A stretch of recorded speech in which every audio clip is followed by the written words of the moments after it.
Oliver တို့လောအွန်လိုင်းချက်နေဒီနေ့တော့ဖင်လန်မှာရထားစီးတဲ့အကြောင်းလေးကိုပေါ့နော် sharing လုပ်ပေးမှာဖြစ်ပါတယ်ဆိုတော့ရထားတွေကတော်တော်များများငါးသွဲရှိရပါတော့1 2 3 4 5ဆိုပြီးတော့မှဒီလိုမျိုးအသွဲတွေရှိထားရပါတော့ဒီမှာဒါဆိုလို့ရှိရင်အသွဲနံပါတ်5ပေါ့နော်တော်တော်များများကနှစ်ထပ်ပေါ့နော်နှစ်ထပ်ရထားတွေပေါ်ထပ်နဲ့အောက်ထပ်ဆိုပြီးတော့ရှိရဲသူမှာအပေါ်ဒီကအောက်ထပ်ပေါ့နော်အထဲမှာလေကားလေးနဲ့တွားရပါတယ်ပြီးလို့ရှိရင်သူကငါးသွဲရှိရပေါ့နော်ငါးသွဲမှာတစ်သွဲမှာကြတော့လိုမျိုးခွေးတွေခေါ်လို့ရပါဘောနော်တင်တခါကြလို့ရှိရင်နှစ်သွဲခါကြလို့ရှိရင်တစ်သွဲနဲ့နှစ်သွဲမှာလိုမျိုး VIP သွဲတွေလည်းရှိရယ်ပြီးလို့ရှိရင်3သွဲမှာကြတော့ restaurant ရှိရပါဘောနော်3သွဲမှာကြတော့အဲ့လိုမျိုး coffee တွေမုန့်တွေပါတယ်အမှတော့စားလို့ရပါဘောနော်ပြီးရင်၄သွဲကကြတော့တော်တော်များများခလေးတွေပေါ့နော်ခလေးတွေလိုမျိုးဘယ်လိုလဲကစားကွင်းတွေရှိတယ်ခလေးတွေအတွက်ဆော့ဖို့နေရလိုမျိုးပေးတာပါတော့ပြီးလို့ရှိရင်မျိုးခလေးတွေအတွက် toilet ဆိုလို့ရှိရင်လည်းလိုမျိုးခလေးသုံးတဲ့ toilet ပေါ့နော်လိုမျိုးလေးပေးထားတယ်ပြီးလို့ရှိရင်ခိုးဒီကငါးသွဲပေါ့နော်တော်များငါးသွဲမှာလူစီးရပေါ့နော်လူစီးရကြအကောင်လုံးကလည်းလူစီးရပါပဲငါးသွဲမှာခါကြလို့ရှိရင်6ထိရှိရပါတော့ဒီကဆိုလို့ရှိရင်6သွဲထိပါရပေါ့တချို့ရထားကြတစ်ထပ်ရထားပဲတချို့ရထားနှစ်ထပ်ပေါ့ဆိုတော့ရထားစီးမယ်ဆိုလို့ရှိရင်ရထားနံပါတ်ကိုကြည့်ရပါဘောနော်အခုဆိုလို့ရှိရင်ဒီလိုမျိုးဒါဆိုလို့ရှိရင် truck 1ပေါ့နော် truck 1မှာစီးရတယ်အဲ့ဒီမျိုးဟာပေါ့အမျိုးပုတ်ဒီမှာလိုက်ပြီးကြည့်ရပါဘောနော်ဒီမှာဟွာရထားကစောရောက်နေလို့တကားမဖွင့်နေတော့ခါတိုင်းစောမရအောင်ရထားအမြဲတမ်းနောက်ကျတယ်ဒီနေ့မှဘာလို့စောရပဲလို့မသိဘူးဆိုတော့အကယ်တော့ကြည့်မယ်ဆိုလို့ရှိရင်ဒီကနေကြည့်လို့ရပါတော့ဒီမှာသူကလိုမျိုးလေးရှိထားတယ်ဒီမှာ27:54 မိနစ်မှာ track မယ်အနီရောင်လေးနဲ့က track 1ပေါ့နော် track 1မှာစီးရမယ်ဒီရဲ့1မှာပေါ့တော်တော်များများက1ဒါ1မှာ2 3 4လိုမျိုးရှိရပါတော့ဆိုတော့အခုက1မှာစီးရမယ်ဒီနေ့ထူးထူးဆန်းဆန်းပဲအဲ့ဒါမှဗီဒီယိုလေးရိုက်လိုက်တာပါဆိုတော့ဒီမှာအသွဲနံပါတ်5ဒီလိုမျိုးလေးရေးထားပါတယ်တန်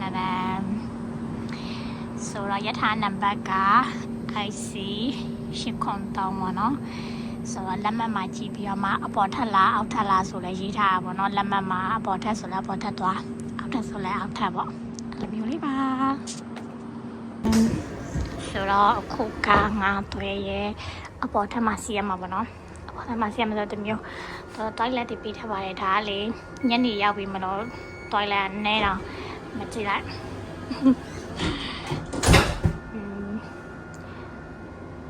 တော်တော်များများတန့်ရှင်းတယ်ပေါ့နော်သူတို့ဒီလိုမျိုးလေးတွေပေးထားပါတယ် toilet မှာလက်စေလို့ရတယ် tissue နဲ့ပေါ့နော်ပြီးလို့ရှိရင်ဒီမှာကဖုန်းပြောလို့ရပါဘောနော်ကိုကလိုမျိုးအလုပ်ကိစ္စတစ်ခုခုရှိတာပဲပြအမျိုး privacy ကိစ္စတွေဘာညာလိုမျိုးဆိုလို့ရှိရင်ဒီမှာဖုန်းပြောလို့ရတဲ့ခံပါနော်ဖုန်းပြောလို့ရတဲ့ခံပါခါကြလို့ရှိရင်ပါလဲအဲ့လိုမျိုးစာတွေပါတင်တယ်အစည်းအဝေးတွေပါရှိလို့ရှိရင်တခါကျ laptop နဲ့အဲ့ထဲမှာဝင်ပြီးတော့မှဟိုလုပ်လို့ရပြောလို့ရပါဘောနော်ဒါအပေါ်ထပ်ပါနော်အပေါ်ထပ်မှာလည်းတွိုင်းလည်းတစ်ခုရှိရဲဒီမှာဒါမှလည်းတားတစ်ခုရှိရအခုခရီးသွားမယ်ဆိုလို့ရှိရင် luggage တွေကအောက်မှာထားရတယ်ပေါ့နော် luggage ထဲတဲ့နေရာကြီးရှိရဲအခု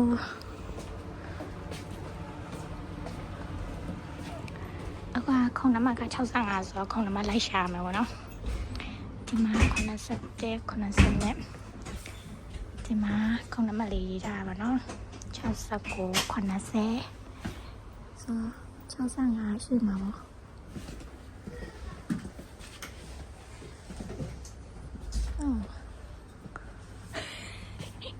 ကျော်ကဒီမှာ65နောက်ပါလေဆိုတော့ဒီမှာထိုင်လို့ရပါတယ်ပြီးလို့ရှိရင်ဒီရဲ့မှာသွားပြီးတော့ဆက်လို့ရပါတော့ကိုပဲချိန်ရောက်မလဲဆိုတဲ့ဟာကိုအခုဆိုလို့ရှိရင်ဘယ်အနေတော့မှလဲဆိုမီကယ်လီယာနေပြီးတော့မှ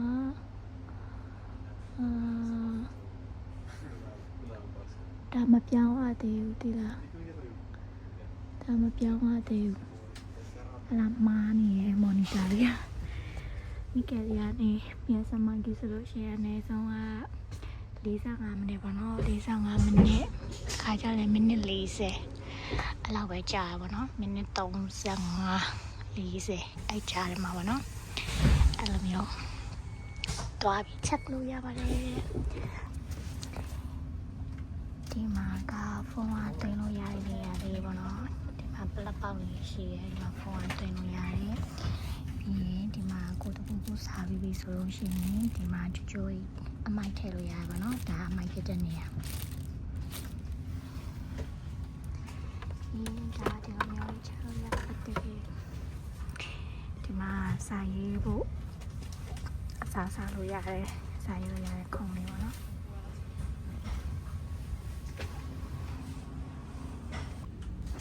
အစိုးလေးတွဲရောက်လိုက်ပြမယ်လေးဒီမှာကလေးလေးစီးရဟာလေ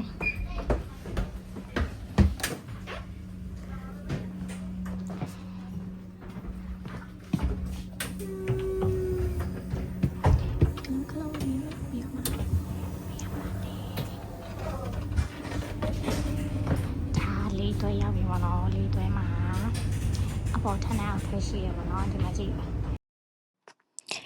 ဒါဆိုလို့ရှိရင်ကြတော့ family room ပေါ့နော်မိသားစုတွေဒီမှာတခါလေစီးပြီးတော့မှထိုင်လို့ရပါတော့ကလေးတွေတွက်ကစားလို့ရပြီရောဟိုဘက်မှာလည်းခုံနေရှိရပေါ့နော်နံပါတ်နဲ့ပဲထဲမှာနံပါတ်ရှိရပေါ့နော်ဆိုတော့ဒါတော့ပေါ်ထားပါတော့ကလေးတွေဆိုလို့ရှိရင်တော်တော်များများဒီအတွဲမှာဒါနေလို့ရပါတော့ဒီမှာကစားရတဲ့နေရာရှိရယ်ဒီမှာကစားစရာလေးလောက်ထားပြီးရပါတော့ပြီးလို့ရှိရင်ဒီလိုစာအုပ်လေးလည်းထားပြီးထားပါတယ်ကလေးတွေတော့ပါတော့အစာအုပ်တွေထားလဲမသိဘူး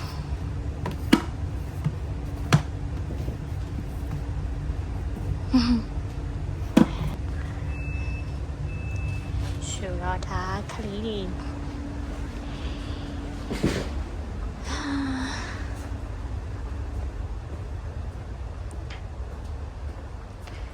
ဒါကလေးတွေပါ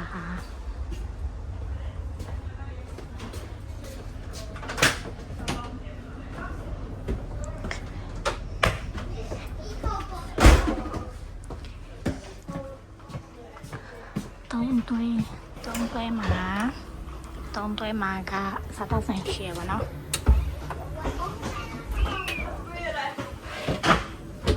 စားတော့ဆိုင်ကဒီမှာပါစားတော့ဆိုင်ကပိတ်တော့မပိတ်သေးဘူး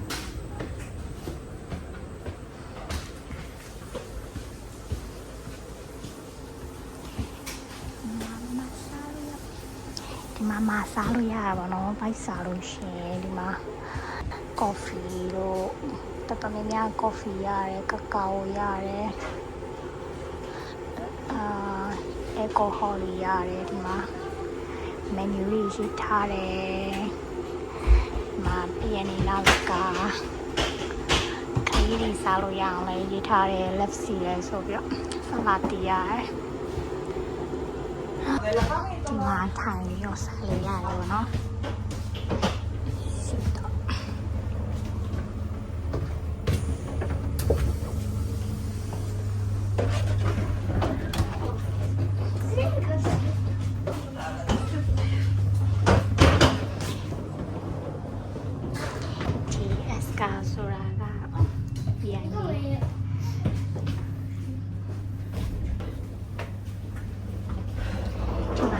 lucky luggage တွေထားလို့ရတယ်ဒီမှာခုနဒီရဲ့ဟာကအပေါ်ထပ်မှာပေါ့နော်အပေါ်ထပ်မှာကသူက VIP ရှိတယ် VIP မှာသူက coffee တွေပါလာကတောက်လို့ရတယ်ကွာပြီးလို့ရှိရင်သူကနည်းနည်းစီရထားလက်မှတ်စီများတယ်ပေါ့နော်သူကဘယ်လိုလဲဆိုဒီမှာရေးထားတယ် Rao Halinan ဆိုသူကဘယ်လိုလဲသူကခမ်ဆောင်ပေါ့နော်ဆိုတော့တိတ်လေးပဲ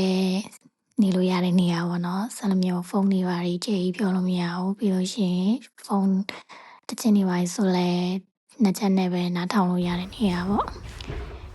ဒါ luggage တွေနေရာပေါ့နော်ဒီမှာဆိုခလေး Viber ဒီပါတွေလဲလို့ရတယ်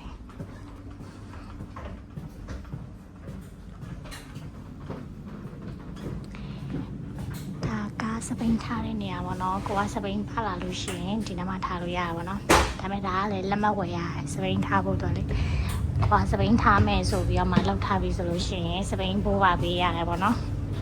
အဲ့လိုကတော့ထားလို့မရဘူးဒါပေမဲ့တချို့လည်းအဲ့လိုမျိုးကြုံရင်ကြုံတော့ပြစ်ထားလိုက်တာကွာစပိန်ကိုလေဆိုတော့အားလုံး blog လေးကိုစောင့်နေကြည့်ပေးတဲ့အတွက်ကျေးဇူးများတင်ပါတယ်နောက်တဲ့ဗီဒီယိုတွေမှာပြန်ပြီးတော့တွေ့ကြမယ်နော်အားလုံးပဲနှာကမီမွိုင်းမွိုင်း